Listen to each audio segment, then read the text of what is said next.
pero tienes que darle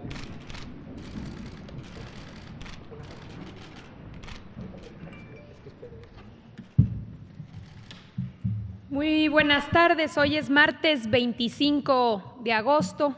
Vamos a dar inicio a las conferencias diarias transmitidas desde Palacio Nacional, dedicadas a hablar, a informar a la población sobre los avances en los programas del bienestar, en la estrategia del Gobierno de México por atender prioritariamente a los más humildes, a los que menos tienen.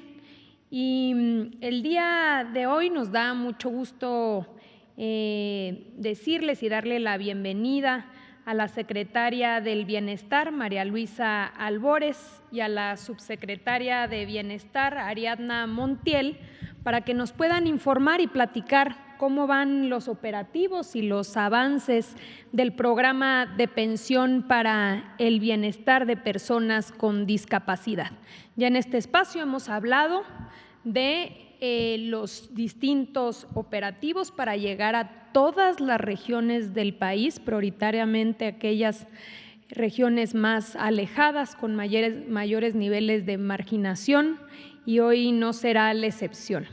Queremos comentar que el día de ayer estuvimos platicando con los compañeros de la Secretaría de Educación Pública y con Gabriel García, coordinador de programas, sobre el programa de La Escuela es Nuestra. Este programa es coordinado por la SEP en conjunto con la Secretaría de Bienestar y pretende atender a todas las escuelas, sobre todo las escuelas nuevamente en más pobres, que muchas de ellas carecen incluso de necesidades básicas, por ejemplo, acceso a agua potable, techumbres, aulas, mucha infraestructura básica que hoy se atiende a partir de este programa. Ayer nos informaban que ya se llegó a la meta del 100% para este año, que consistió en formar o conformar 52,590 comités que se integran entre los padres y madres de familia. Entre ellos se ponen de acuerdo, definen cuáles son las prioridades en términos de infraestructura, de equipamiento de las escuelas. Las transferencias se hacen de manera directa a los comités, quienes se ponen de acuerdo para señalar la rendición de cuentas, quienes van a ser los administradores de los recursos, y de esta manera se ha logrado en este año invertir 10,000 millones de pesos. Ha sido fundamental para poder mejorar y también preparar la infraestructura necesaria para el eventual regreso de los niños una vez que la pandemia lo permita. Otro tema importante que se comentaba el día de ayer es cómo este programa también se refuerza con el programa de becas para el bienestar. Todas las niñas y niños de estas escuelas ya se están empadronando, ya están formando parte de un padrón para que, aparte de formar parte de La Escuela es Nuestra, les pueda llegar su beca educativa y que esto permita ayudar a las familias y que los niños no se salgan de estudiar. Entonces, en ese proceso también ya se va bastante adelantado. Y un tema adicional que también hemos comentado aquí es cómo estos programas también nos están ayudando en la recuperación económica, en la generación de empleos. Precisamente son a través de esta transferencia de recursos, los propios comités son los que emplean a la gente de la comunidad, desde maestros de obra, que van ayudando a mejorar esta infraestructura. Hemos dicho que una de las metas para enfrentar la pandemia en términos de empleo es generar 2 millones de empleos de abril a diciembre, y se hace a través de diferentes programas de infraestructura como el Tren Maya, como el aeropuerto, como el proyecto de Dos Bocas, la refinería, pero también estos programas son importantísimos porque nos ayudan, como decía, no solo se emplea a la gente de la comunidad, sino también ahí se compran los materiales de la propia región y eso va ayudándonos a generar esta reactivación desde lo local. Ya no es la estrategia de siempre de apoyar arriba para que permeara abajo, al contrario, la estrategia que estamos implementando y que nos ha dado buenos resultados es proteger a través de estos programas de abajo hacia arriba, llegando a proteger al 70% de las familias mexicanas que hoy frente a la pandemia sin lugar a dudas viven una situación compleja. Vamos, María Luisa, si te parece bien, por favor, adelante. Sí, muchas gracias. Pues buenas tardes, agradezco a la compañera Luisa Alcalde y como tenemos este espacio ya un poquito más extenso, ya tenemos nuestra hora, dada que ya pasó la media hora donde se daba la información de la Secretaría de Educación Pública, me gustaría complementar lo que dices, Luisa.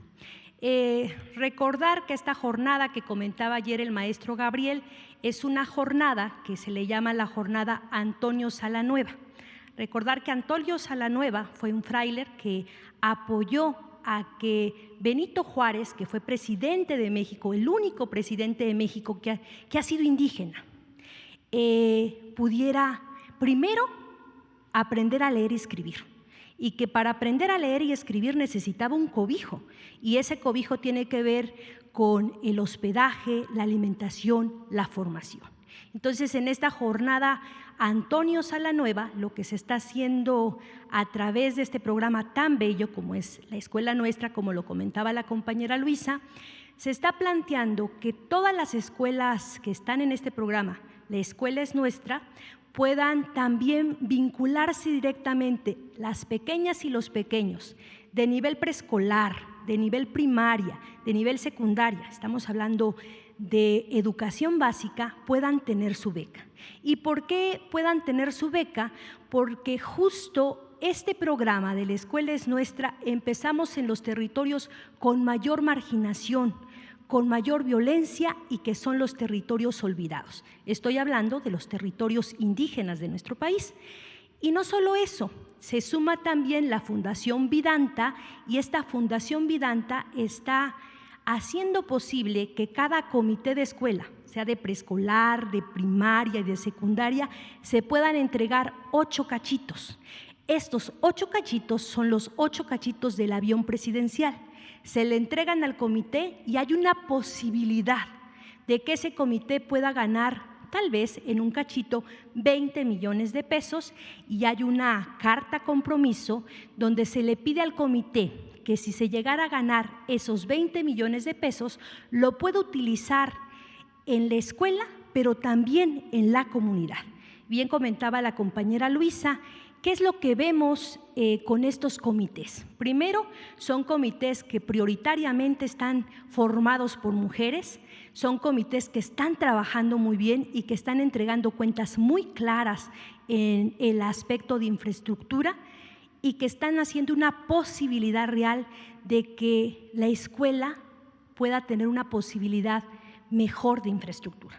Y infraestructura tiene que ver el agua potable, el que tengan baños, el que tengan techumbres, una posibilidad diferente para esas escuelas que ya se mencionaron. Entonces, esa es la jornada Antonio Salanueva. A mí me ha tocado acompañar a la compañera Leticia Ánimas, fuimos a la Sierra Norte de Puebla, estuvimos también en la zona wixárika del país, mañana vamos a estar en la zona purépecha y de eso se trata esta jornada. Seguramente la compañera Leti Ánimas les platicará, la compañera Ariadna se va para la zona tarahumara seguramente, en la zona de Chihuahua, y es donde entramos la familia Bienestar para cumplir una meta y decirles que este programa es bellísimo y dada las circunstancias de ahora, que empezamos un ciclo escolar nuevo, pero también que empezamos un ciclo escolar determinado por una pandemia donde se requiere más infraestructura. Y hablo de la infraestructura virtual para poder llegar a esas pequeñas y esos pequeños.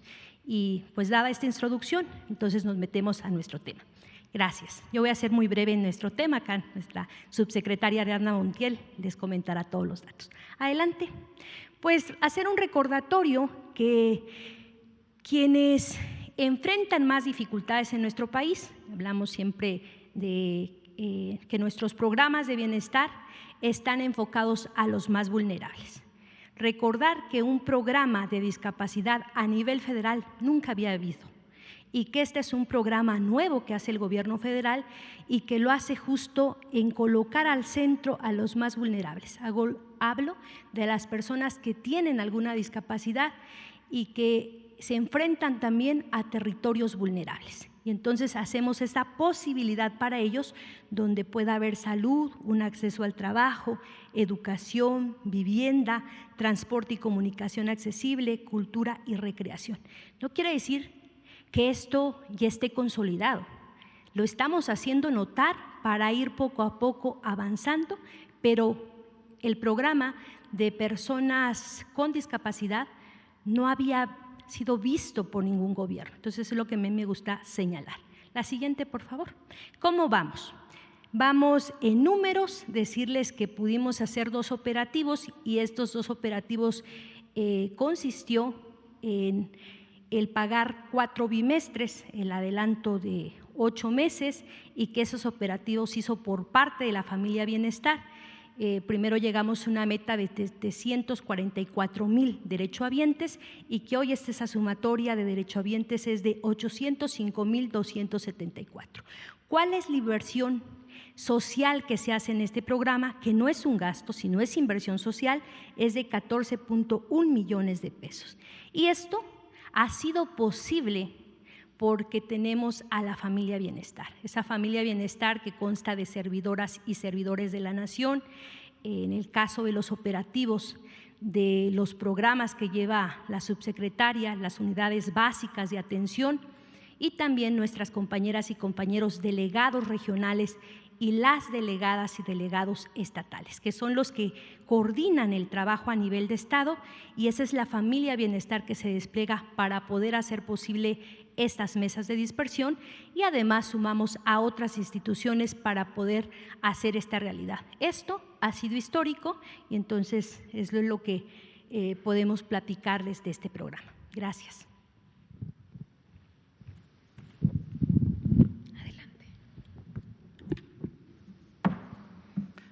Buenas tardes, muchas gracias que nos siguen. Ya volvimos a nuestra hora de exposición.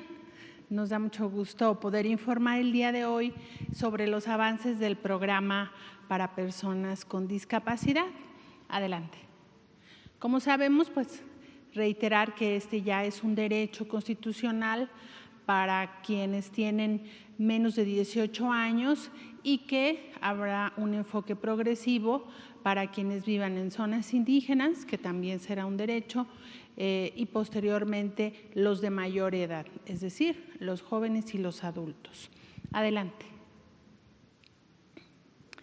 La pensión, como ya lo informó María Luisa, nuestra secretaria de Bienestar, pues es una pensión que no existía, no tiene precedentes de la aplicación de una política pública a nivel nacional, sí en la Ciudad de México, porque cuando fue jefe de gobierno nuestro presidente instauró esta pensión para personas con discapacidad. Pero a nivel nacional no había una política que atendiera con un apoyo directo a este grupo prioritario que hoy se ha constituido en un tema muy importante para la política de bienestar. De tal manera que vamos a hacer como un recuento en que va la pensión. En 2019 su monto fue de 2,550, para 2020 de 2,620, tuvo un incremento de 70 pesos.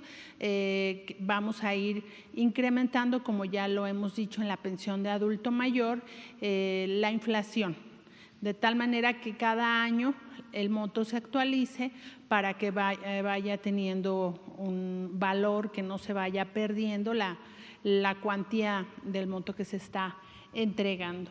En el caso, en el año anterior, en el 2019, invertimos 8,300 millones de pesos para cubrir a nuestros primeros derechohabientes de esta pensión. Este año, en el 2020, tenemos proyectado ejercer el presupuesto por 14,100 millones de pesos, de tal manera que vamos conforme al calendario presupuestal que nos ha puesto la Secretaría de Hacienda, que esto hoy día es un tema muy importante porque con la situación económica derivado de la pandemia, bueno, pues la Secretaría de Hacienda, por instrucciones de nuestro señor presidente, ha mantenido de manera constante el flujo de recursos para la pensión.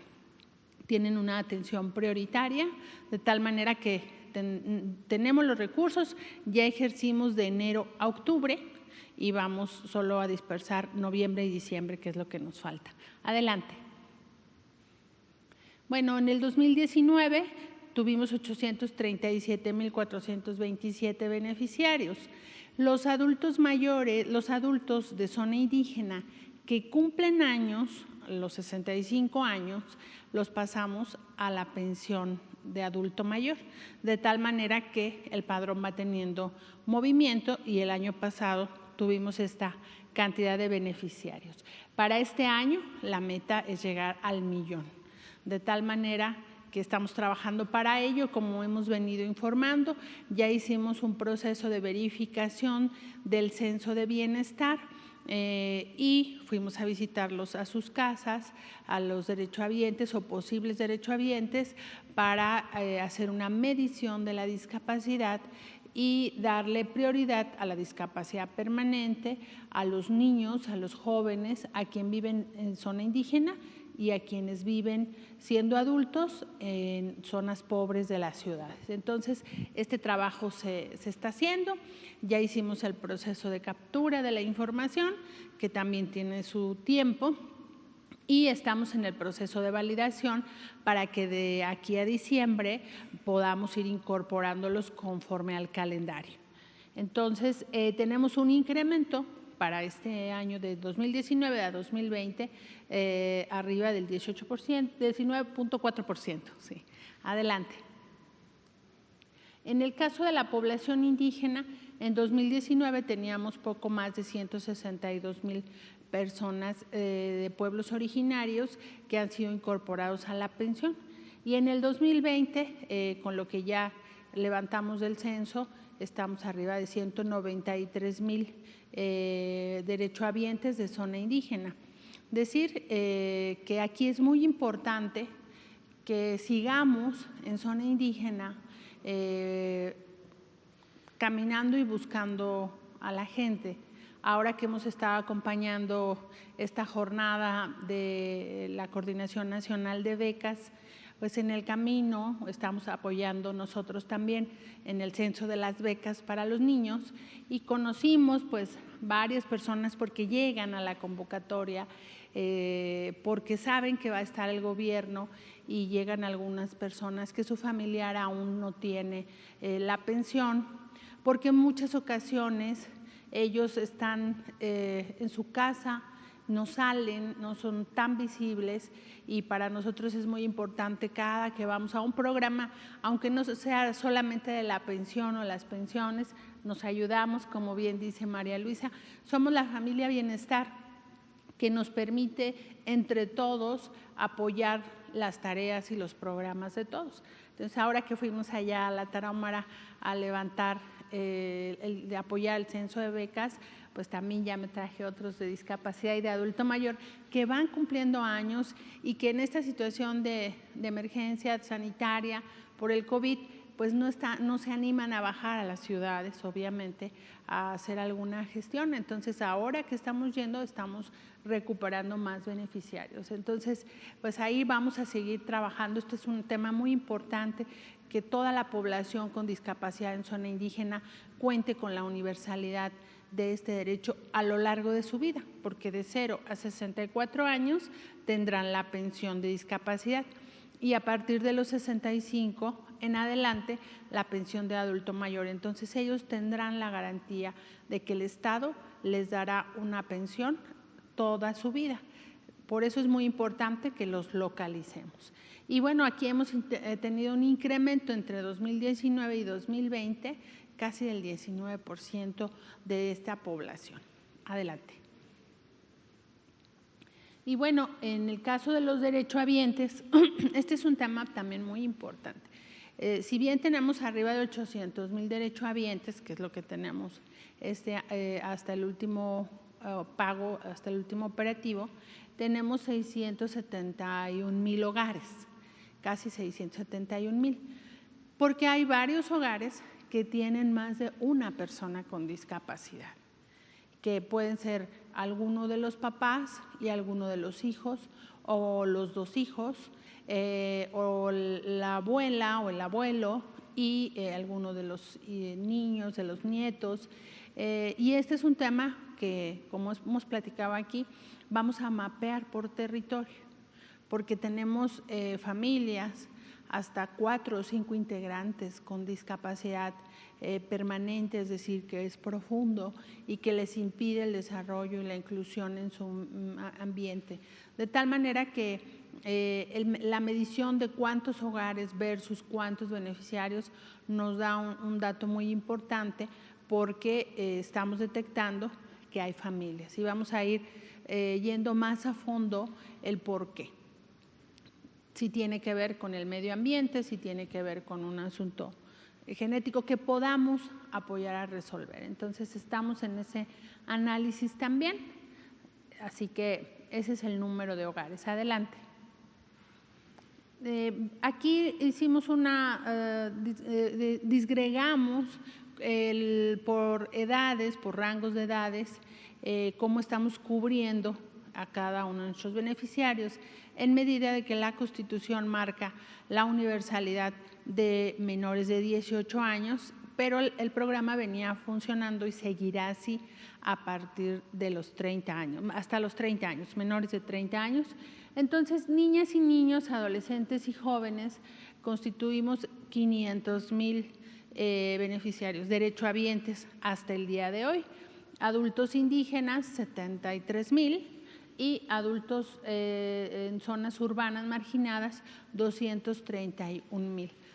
Si miramos la proporción, bueno, evidentemente son más niños, es población indígena y pobres de las ciudades, los adultos que también nos insisten mucho que si ellos tendrán derecho, bueno, se hace una focalización conforme a la información de CONAPO, de marginalidad, y también la que nos brinda el Coneval de rezago social por distintas carencias. De tal manera que vamos trabajando para incorporar a estos adultos que están en una situación de muy alta pobreza y que tengan discapacidad, y que es un círculo, si no los apoyamos, que sigue siendo un círculo vicioso para ellos. Ante la falta de recursos y una condición de discapacidad, pues una problemática en su inclusión en todos los aspectos de la vida de las personas. Adelante. Bueno, este es el informe que hoy tenemos y les vamos a presentar un video.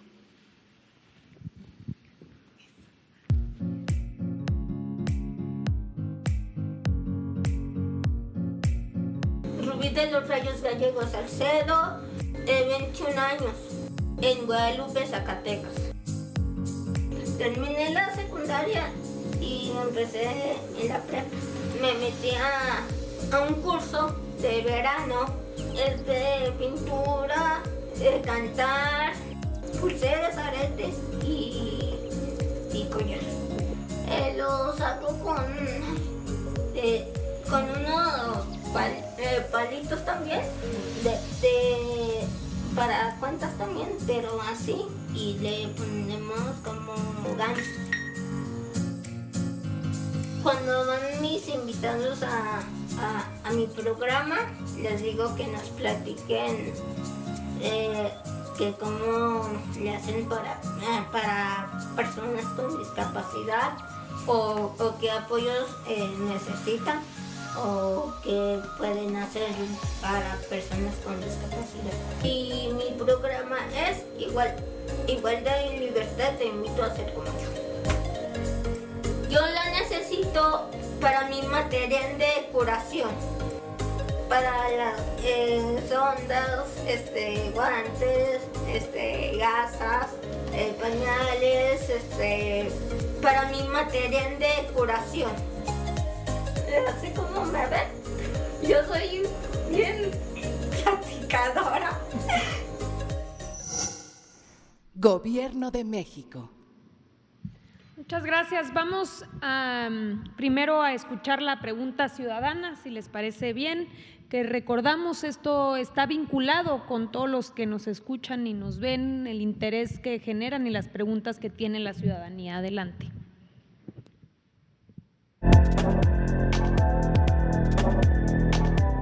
Tengo un hijo con discapacidad, pero por la pandemia no hemos podido tramitar el certificado de discapacidad. ¿Qué puedo hacer? ¿Cuántas personas con discapacidad pueden recibir la pensión por familia?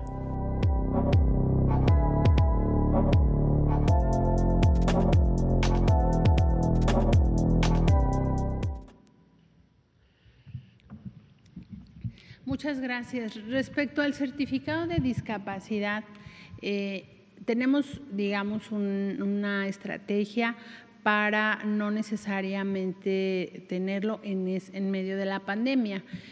Si la discapacidad es evidente para nuestros compañeros que hacen el levantamiento, si alguien no tiene alguna de sus extremidades, pues es un tema evidente y obviamos el pedir el certificado para hacerlo más ágil para las personas con discapacidad. Para quienes no es evidente, porque nuestra verificación, nuestra cédula es de tipo social que no médico, es cuando pedimos el certificado. En este momento que las instituciones de salud están enfocadas prioritariamente en atender los temas de COVID, sin desatender lo demás, pero es mejor que las personas con discapacidad en este momento no vayan a las instituciones de salud si no es necesario. Entonces, podemos obviar el trámite con una carta compromiso que en cuanto haya condiciones se va a tramitar y se nos va a entregar. Digamos que el certificado médico, el certificado de discapacidad, es un documento que además también estamos tratando de establecer una norma que no se tiene hasta el momento. Lo que se tienen son diagnósticos médicos y estamos trabajando para tener una norma homologada para el certificado para las instituciones de salud. Mientras tanto, les pedimos que al no tenerlo, pues se hace una carta sencilla, llevamos formatos cuando hacemos el trámite para que haya ese compromiso de tramitarlo posterior. Y la cédula de verificación de la discapacidad justamente cumple este objetivo, ¿no? Que al no tener el diagnóstico médico podamos tener una valoración de tipo social sobre la profundidad de la discapacidad. Entonces, esto para ayudar a que no se detenga el ingreso a la pensión por parte de los derechohabientes o quien califique a ser derechohabiente. Y la otra pregunta era sobre… Si se puede tener más de una persona con discapacidad por familia. Por familia, sí, claro que sí.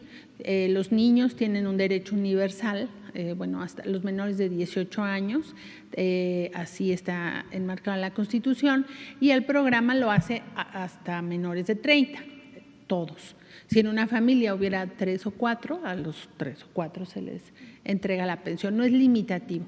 Esto es un enfoque muy bonito porque tenemos el reforzamiento de la visión de la persona y que va enfocado a fortalecer su autonomía, sobre todo en la pensión para personas con discapacidad, fortalecer su autonomía, de tal manera que no importa el número de integrantes, hemos tenido familias de hasta 7 personas con discapacidad. Entonces se entrega y pues cambiamos con la entrega del apoyo a la vida de estas familias que nunca han tenido un apoyo y que tienen un gasto importante en su tema de salud de manera permanente.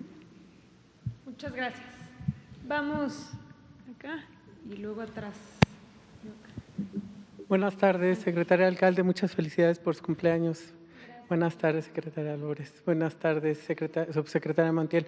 2 preguntas. Me enviaron por varios medios las preguntas que ahorita están asociadas. La persona Feliciana NN tiene 69 años de edad, tiene 1 año pidiendo la pensión de adulto mayor, no se la han dado. Su hijo tiene una discapacidad. Igual tiene 1 año que le dijeron que podía solicitar el apoyo, tampoco se lo han dado. Entonces, en ese caso, los 2 pueden recibir pensión. Ellos están enviando sus documentos para que nuevamente los actualicen o algo así. En el lugar a donde fueron les pidieron que fueran con 2 testigos. ¿Eso lo está pidiendo la Secretaría? Bueno, esas son las preguntas. Muchas gracias. Buenas tardes. Gracias.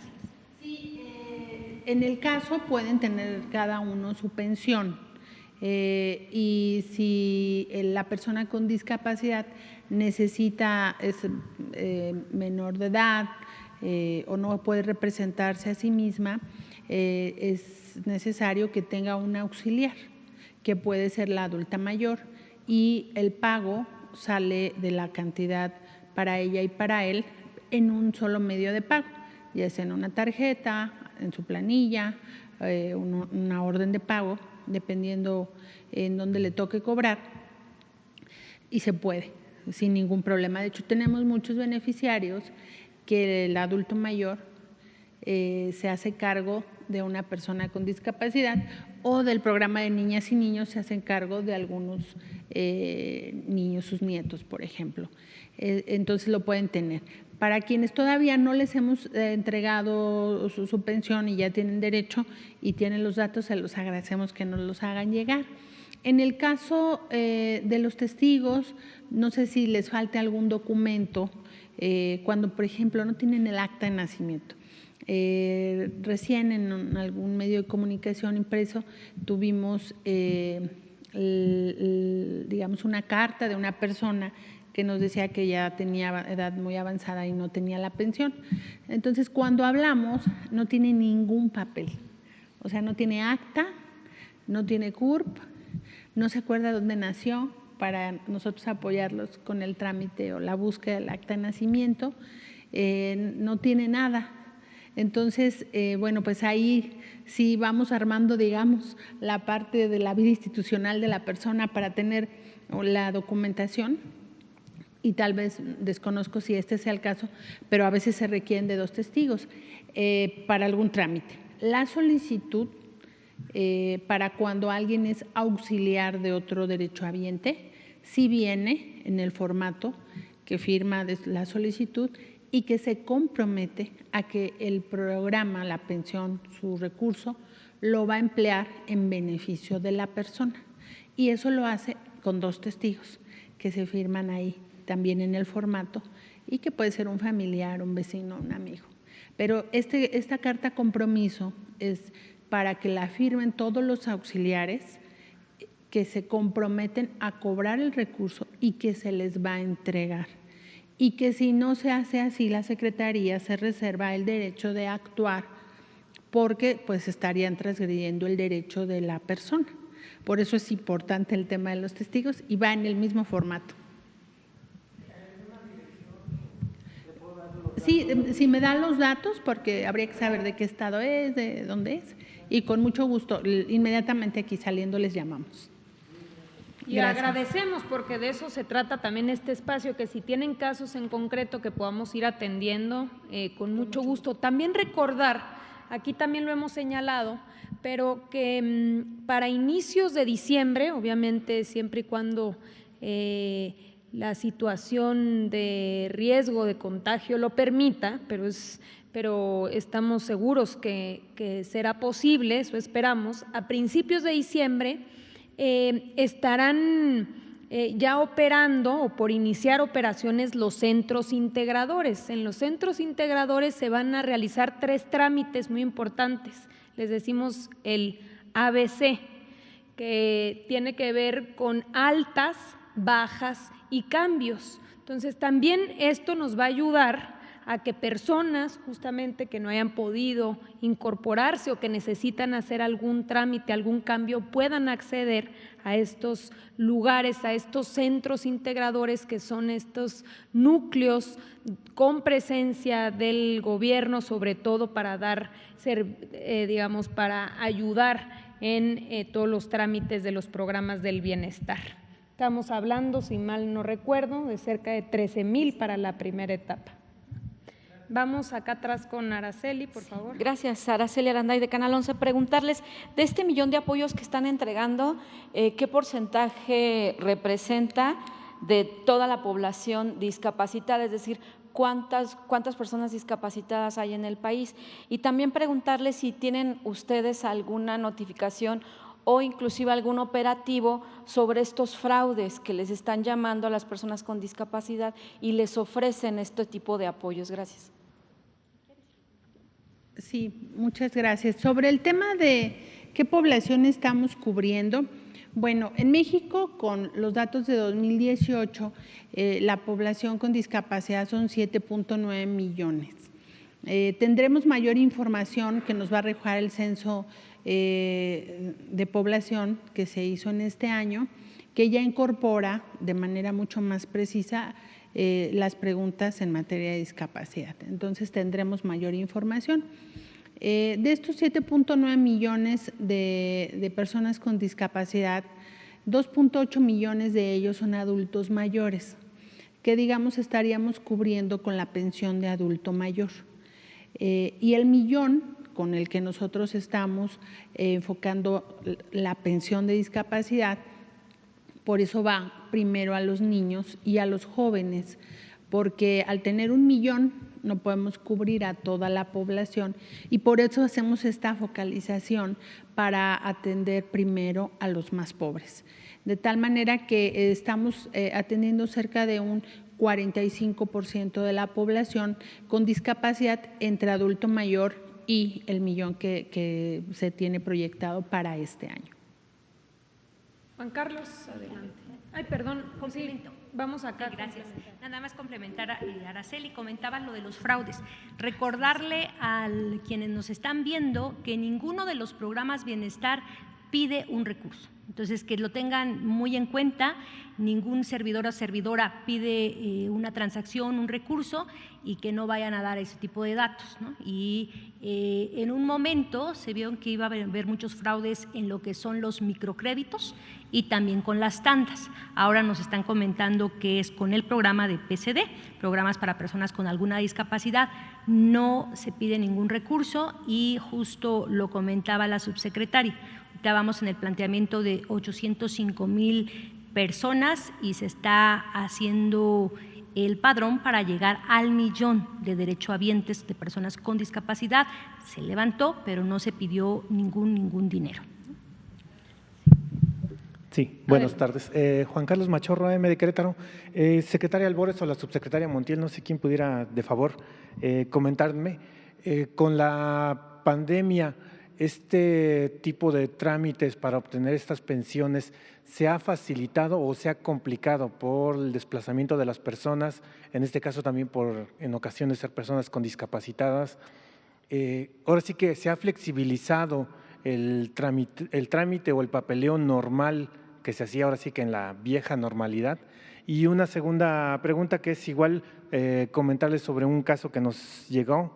Es el ciudadano José Ruiz del municipio de Sabanilla, en Chiapas, quien señala que hace casi un año registró a sus 2 hermanas que tienen una discapacidad, pero no le han dado respuesta, no le dicen si entran o no entran sus familiares al programa. Les dijeron en principio que sí, pero literal, se quedaron ahí. Y bueno, piden ahora sí que su anuencia para intervenir en el caso porque la Delegación Estatal del Bienestar no les ha sabido decir si sí van a recibir la pensión sus hermanas o no, para igual, si me lo permite también hacerle llegar esa información y bueno, lo pudieran atender. Muchas gracias. Sí, claro que sí, vamos a atender estos casos.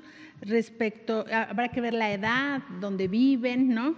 Y aquí decir algo muy importante para el caso de las delegaciones. Las delegaciones recogen la información, la documentación, lo suben a nuestro sistema de trámites y nosotros hacemos la validación y la incorporación, de tal manera que las delegaciones están supeditadas a la actividad nuestra. Por eso, ahora que tenemos este tiempo, porque no hacemos un operativo, porque pagamos adelantado, estamos trabajando a marchas forzadas para que los sistemas sean lo suficientemente robustos y eficientes para poder dar una atención más oportuna. Como decíamos, bueno, pues es un programa que nace, que se está construyendo y también inclusive la parte de los sistemas. De hecho, operamos la pensión de discapacidad con toda la estructura de la pensión de adulto mayor. No tiene una estructura aparte porque justamente estamos en esta construcción. Y decir que los trámites, hemos tratado de tener una visión de flexibilidad desde un principio. Es decir, que si es evidente la discapacidad, ya no tengamos que pedir el certificado y una serie de elementos que ya están en las reglas de operación. Ahora con la pandemia, lo que los invitamos es hablar a la línea de bienestar y ahí donde tenemos un poquito más tardanza, porque nos llaman a la línea, esa información se la enviamos a las delegaciones y las delegaciones tienen que hacer la visita de campo a los domicilios y recuperar la información y la documentación para que nuestros derechohabientes no salgan de su casa, porque son un grupo vulnerable ante la pandemia. Entonces, de esta manera lo estamos haciendo. Obviamente, lo que antes podíamos hacer en distintos puntos o el levantamiento a través de nuestros compañeros en campo, hoy se está limitando porque pues pedimos que no salgan de su casa por ser un grupo vulnerable. Pero estamos haciendo todo el esfuerzo entre todas las actividades que ustedes ven todos los días que realizamos, que también se hagan las visitas de la línea de bienestar. Entonces, esas visitas ya con todo su trámite se suben a nuestra plataforma de trámites y le damos avance. Entonces, estamos ya, el fin de semana entregamos a las delegaciones poco más de 100,000 tarjetas que ya van a ser entregadas para que se incorporen los nuevos. De que hemos incorporado en este tiempo, cerca de 120,000, más otro tanto que vamos a incorporar al 30 de junio y otra validación que estamos trabajando al 31 de julio, de tal manera que esto va permanente y digamos, esta incorporación serán de 150,000 nuevos ingresos de las dos pensiones, pero vamos haciendo este trámite de esta manera, ¿no? Y, por ejemplo, los trámites que están cerrados, como el INE, que se pide que sea actualizado, que sea vigente, ahorita no lo estamos pidiendo vigente, sino solamente que tenga la credencial de elector. Recién el INE creo que ya abrió sus oficinas, pero preferimos que las personas con discapacidad y adultos mayores no salgan de su casa a hacer ese trámite. Entonces, en este momento tenemos un acuerdo para que se pueda cobrar con la INE o tramitar con la INE, aunque no esté actualizada.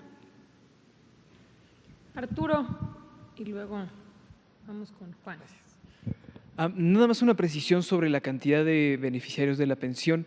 Mencionaron que en 2019 fueron 837,437 y esperan que para este año sean 1,000,000, ¿no? Pero actualmente hay 805,274, más los 150, entonces faltarían como unos 60,000 más. No, los 150 son de las dos pensiones. Ok. Sí, en este momento verificamos cerca de 385,000 que se detectaron en el censo de bienestar y vamos a incorporar cerca de 200,000.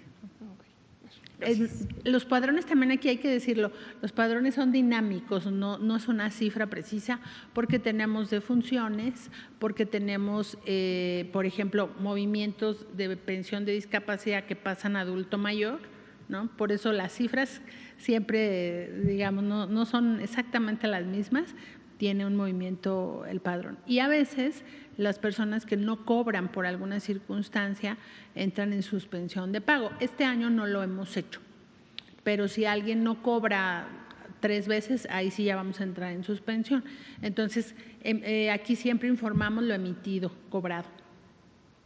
Perdón, entonces actualmente se puede decir que son 5,000, exactamente. Aproximadamente, ¿no? Sí, a la presente, digamos, ¿no? Mañana podemos incorporar a más y ya daremos otro dato.